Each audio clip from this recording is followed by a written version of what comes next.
ඵලයන් බං යන්න. දැන් අපි සාමාන්‍ය තරහ කියපු වෙලාවට කියනවා නේද ඵලයන් බං වරෙන් ඵලයන් බං මචං කියලා යාළුවන්ට වගේ හරිද?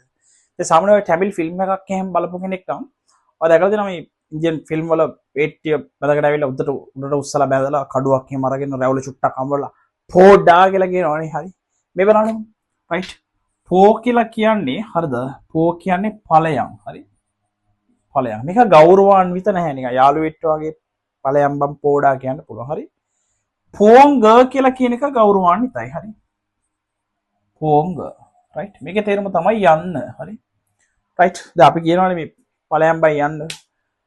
පිරිමි කෙනෙක්ට නම් පෝඩා කියලා කියන්න පුළුවන්. හරි. පෝඩා. ගෑනු කෙනෙක්ට නම් පෝඩී කියලා කියන්න පුළුවන්. හරි. පෝ කියන්නේ ඵලයන්, පෝංග කියන්නේ යන්න. හරි. රයිට්. දැන් මේ බලන්නකෝ. නී කියලා කියන්නේ දෙමළ භාෂාවෙන් උඹ. හරි. නීංග කියලා කියන්නේ මේක ගෞරවාන්විතයි ඔයා සහ ඔයාලා. හරි. හරි. උඹ ඵලයන් කියනකොට නී පෝඩා කියලා කියන්න පුළුවන්. හරි.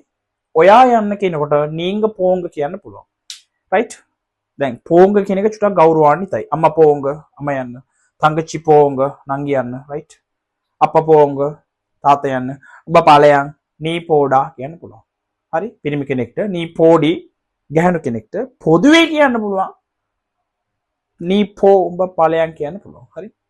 දැන් සාමාන්‍යයෙන් අපි දෛනික ජීවිතයේදී ගෞරවාන්විත කතා කරනවානේ. අම්මා ආංග අම්මා පෝංග රයිට්. යාළුවෙක්ට වගේ නම් ඵලයන් බය යන්න නී පෝඩා කියන්න පුළුවන්. හරි.